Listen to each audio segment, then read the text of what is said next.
What if I told you? What if I told you some German trains in World War II were destroyed by their own fuel? Not by bombs dropped from the sky, not by saboteurs planting explosives on the tracks, but by a single lump of coal. In 1943, British agents created something so simple, so perfectly disguised, that German railway workers shoveled it into their own engines, unaware they were lighting the fuse themselves. And once it hit the furnace, the locomotive didn't just burn, it exploded from the inside. This is the story of the weapon that weaponized coal and quietly crippled Nazi supply lines. The British fake coal that destroyed German trains from the inside. It is the winter of 1943, and somewhere in occupied France, a man is moving through the dark.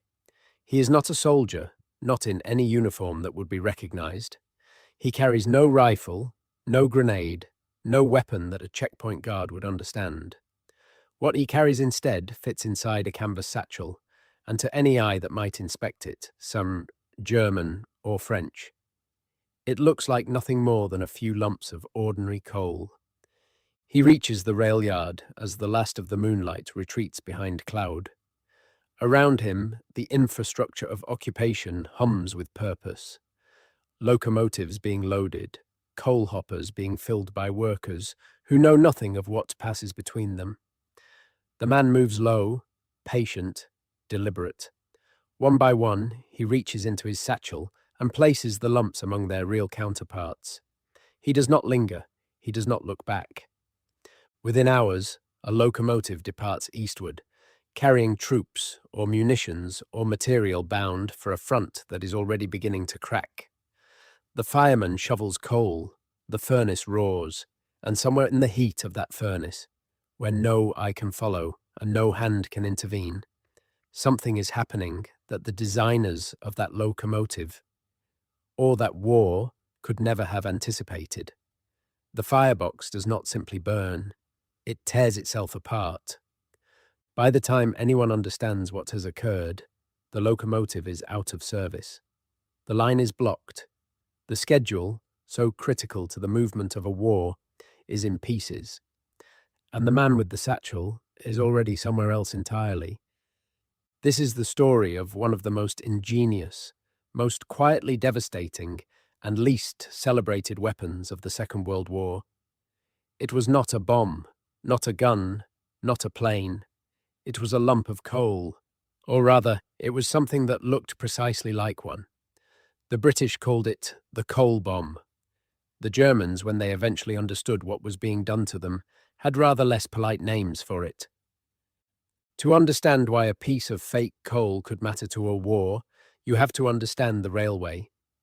In the 1940s, the railway was not merely a convenience. It was the circulatory system of a modern industrial conflict. The Wehrmacht moved men and machinery by rail on a scale that defied easy comprehension. During the invasion of the Soviet Union alone, German logistics services operated thousands of trains simultaneously, each one a link in a chain that stretched from the factories of the Ruhrs to the killing fields of the Eastern Front. It has been estimated that a single armoured division required over 50 trains simply to be repositioned. An entire army group, dependent on continuous supply, needed rail throughput that ran around the clock, 7 days a week, without meaningful interruption. The locomotive was the linchpin of all of this, specifically the steam locomotive, which in 1943 remained the dominant motive power across continental Europe. These machines were extraordinary feats of engineering, but they were also ferociously hungry. A standard German Class 52 war locomotive, the Kriegslokomotive, built in enormous numbers precisely because the war demanded it, consumed roughly 8 tons of coal per 100 kilometers. Keeping these machines fed was itself a logistical undertaking of staggering complexity. And here was the vulnerability. The coal had to come from somewhere. It had to be transported, stored, handled by many hands, moved through many yards. The supply chain was vast and, despite German efforts at security, impossible to fully monitor. At a time when aerial bombing of rail infrastructure was expensive in aircraft and aircrew, and when the results were often repaired within days by German engineering teams of formidable efficiency, the Allies were searching for a means of disruption that was cheaper, less visible, and harder to repair. A bombed bridge could be rebuilt, a bombed marshalling yard could be cleared, but a locomotive whose firebox had been destroyed from within, that was a different problem entirely. The damage was internal, invisible, until it was catastrophic, and it struck not at the infrastructure that could be rebuilt, but at the machines that were increasingly difficult to replace.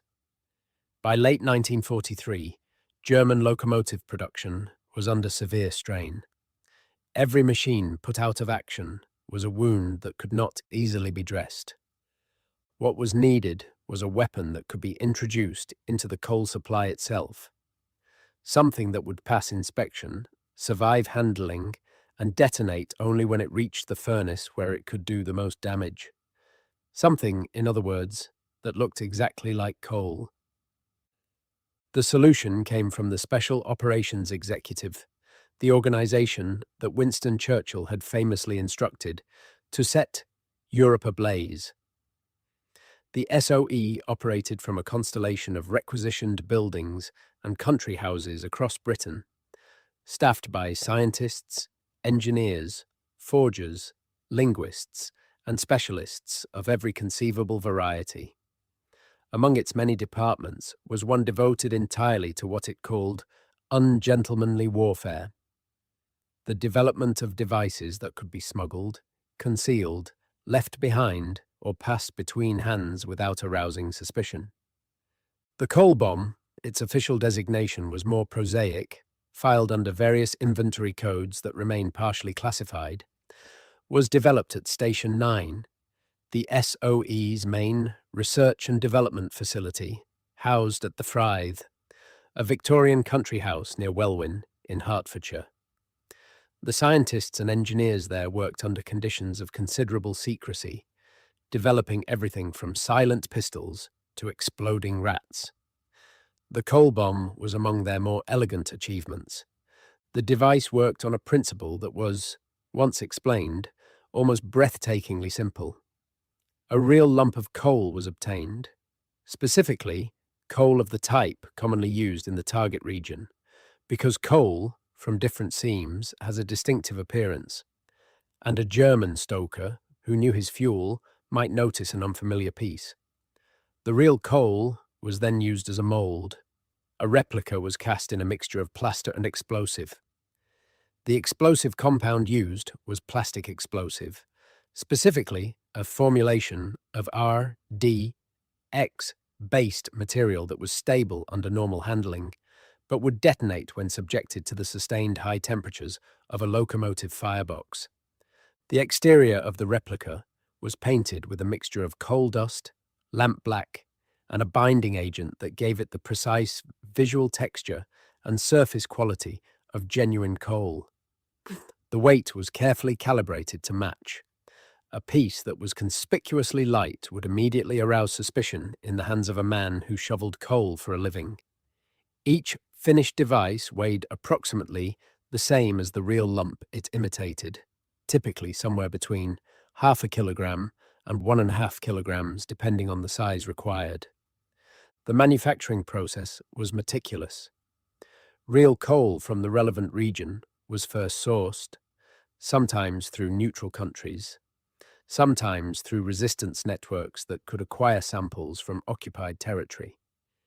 Each target area used coal with a distinct coloration and granular structure. Silesian coal looked different from Saar coal, which looked different again from coal mined in northern France. The SOE's forgers, the same people who produced identity documents and uniforms of astonishing fidelity, applied their expertise to the surface finish of the coal bomb with the same rigor they brought to a Gestapo warrant card. Once placed, the device required no timing mechanism No remote detonation, no further human intervention. The fireman did the work himself, unknowingly, when he shoveled the coal into the furnace. At the temperatures inside a working locomotive firebox, typically between 900 and 1,200 degrees Celsius, the plastic explosive would detonate with considerable violence. The firebox itself, a thick-walled steel chamber that was nonetheless not designed to contain an internal explosion, would rupture. The boiler might crack. The superheater tubes could fail. In the most serious cases, the entire locomotive would be rendered unfit for service. In a smaller number of documented incidents, the damage extended beyond the locomotive to the tender and the crew cab, with serious consequences for the men working the engine. Production numbers are predictably difficult to confirm. Documents suggest that several thousand coal bombs were manufactured during the war, though the exact figure remains uncertain. What is clear is that they were produced in sufficient quantity to equip multiple resistance networks simultaneously across occupied Europe. The coal bomb was not a weapon that could be deployed by British agents alone. Its effectiveness depended entirely on the networks of resistance fighters, railway workers, and ordinary people across occupied Europe who were willing to risk everything to introduce it into the German supply chain. If you are finding this interesting, a quick subscribe helps more than you know. In France, networks connected to the resistance, including several that worked in direct liaison with SOE handlers, received shipments of coal bombs through clandestine drops and courier routes. Railway workers, many of them members of the Cheminots Resistance Organization, were particularly effective. A man who worked in a coal yard, who handled fuel every day, who was trusted precisely because of that routine. He could place a device among a hopper load of real coal with a casualness that no outside agent could replicate. The coal bomb would then pass through the normal supply chain, indistinguishable from its companions, until it reached a furnace. Operations were conducted across France, Belgium, and into Germany itself, as well as in the Balkans and in Italy after the Allied landings. In Yugoslavia, where Josip Broz Tito's partisans maintained an exceptionally effective resistance campaign, coal bombs were among the materials supplied by Allied airdrops, and there are documented accounts of their use against the Axis railway network that served the occupation forces and supplied the Italian front. The psychological impact on German rail operations should not be underestimated. A soldier can be taught to fear a sniper, to take cover, to adopt countermeasures. But there is no cover against a piece of coal in your own hopper. Once German rail security became aware that coal bombs were in circulation, which they did relatively quickly, as destroyed locomotives leave evidence, the response was disproportionate in its drain on resources. Coal supplies had to be inspected. Procedures were introduced. Guards were posted. The ripple effects of that security overhead, the delays, the diversions, the simple expenditure of human attention on something as absurd as examining individual lumps of coal added a friction to German logistics that went well beyond the direct physical damage inflicted. Exact figures for locomotives destroyed or disabled by coal bombs are not reliably documented, as the chaos of a war fought across multiple occupied territories made attribution difficult. Some damaged locomotives were written off without the cause being identified. Others were repaired and their records scattered by the collapse of German administrative infrastructure in 1945. What records do survive suggest dozens of confirmed incidents, with the real number likely considerably higher. The Germans were not without their own capacity for ingenuity. When they became aware of the coal bomb, the response from German intelligence and engineering circles was, characteristically, systematic. Security measures at fuel depots were tightened. Random inspections of coal stocks were introduced. The Gestapo circulated intelligence reports on the device's probable appearance and weight. In some areas, coal for locomotive use was screened through mechanical processes intended to identify objects of unusual density or composition. The Americans, meanwhile, had developed their own version of the concept.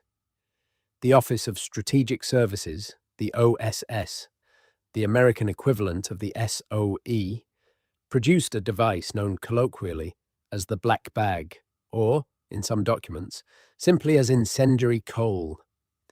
The American version was somewhat cruder in finish than the British original, using a more straightforward casting process that produced a surface texture that experienced railwaymen occasionally found unconvincing on close inspection. The British devices, by contrast, were finished by craftsmen who understood that the difference between a weapon and a useless prop lay in the details, in the precise matte black of the surface, in the subtle irregularities of the grain, in the weight distributed so naturally in the hand. Other Allied nations adapted the concept for their own purposes.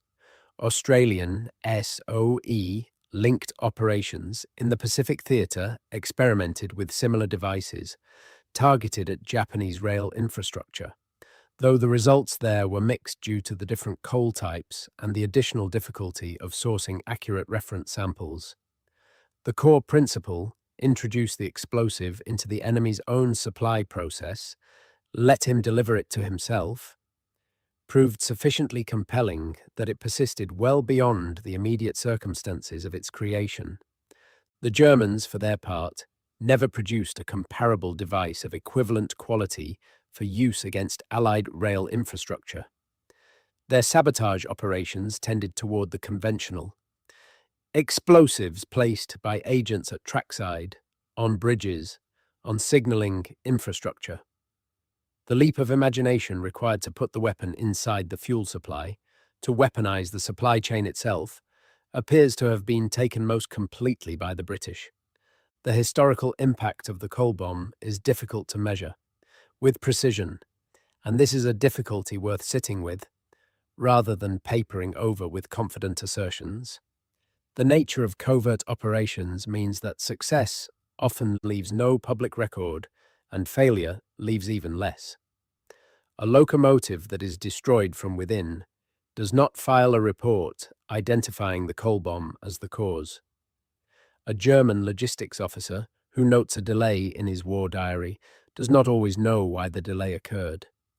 What can be said with confidence is this: the coal bomb represented a form of economic warfare that was disproportionately effective relative to its cost. The expense of producing each device was trivial compared with the cost of a bombing raid, and the risk to Allied aircrew was zero. A single well-placed device could put a locomotive out of service for weeks. Weeks during which that locomotive could not move supplies, could not shift troops, could not serve the mechanism of occupation and war that depended on rail throughput to function. The broader legacy is perhaps more interesting than the immediate tactical record. The coal bomb was an expression of a particular kind of British intelligence warfare, one that prioritized psychological disruption alongside physical damage, that understood the value of making an enemy uncertain, that recognized the friction of distrust as a weapon in its own right.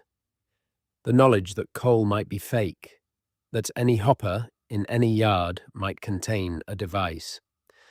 That knowledge had effects that extended far beyond any individual explosion. Examples of coal bombs survive in collections at the Imperial War Museum in London, where they sit in glass cases with a patient, almost innocent quality that belies their purpose. They look like coal. They are shaped like coal. Placed next to real examples of the fuel they impersonated, the resemblance is striking even now, more than 80 years after the craftsman at the Frythe finished them. The painting is still intact. The weight still feels correct in the hand. They are, in a very specific sense, masterpieces of their genre. Return, then, to that rail yard in the winter of 1943. The man with the satchel has gone. The coal hoppers stand in the cold, full of fuel. That is, to any reasonable inspection, exactly what it appears to be. A locomotive is coupled to a train. A driver and a fireman climb into the cab. Somewhere down the line, there is a schedule to be kept, a war to be supplied, a machinery of occupation to be maintained. The fireman lifts his shovel. The furnace door opens. The coal goes in. He does not know. He cannot know. That is, of course, the entire point. The genius of the coal bomb was not merely technical, though the technical achievement was considerable. It was philosophical. It weaponized the ordinary. It turned the most mundane, most unremarkable material in the world, a lump of black rock shoveled by men who did it 10,000 times without thinking, into an act of war. It made the enemy complicit in his own disruption. It put the weapon in his hands and waited for him to use it. The railways of occupied Europe ran on coal. They also, on a number of occasions that cannot all be counted, ran on something that was not coal at all, something that had been made with extraordinary care in a house in Hertfordshire, by people whose names appear in no newspaper, on no monument, in no official account of heroism. The locomotives burned. The schedules collapsed. The lines were blocked, sometimes for days, sometimes longer. And somewhere in the accounting of a war that turned, in the end, on logistics as much as on anything else, on whether the trains ran on time, on whether the supplies got through, on whether the machinery of occupation could sustain itself against the accumulated friction of 1,000 small disasters. Those moments of carefully planned, precisely executed, beautifully disguised disruption counted for something. The Allies won that war for many reasons: air supremacy, industrial capacity, the vast mobilization of the Soviet Union, the intelligence advantages wrought by Bletchley Park, the courage of men and women in uniform and out of it, and sometimes in a rail yard in the dark, because someone put the wrong lump of coal in the right place.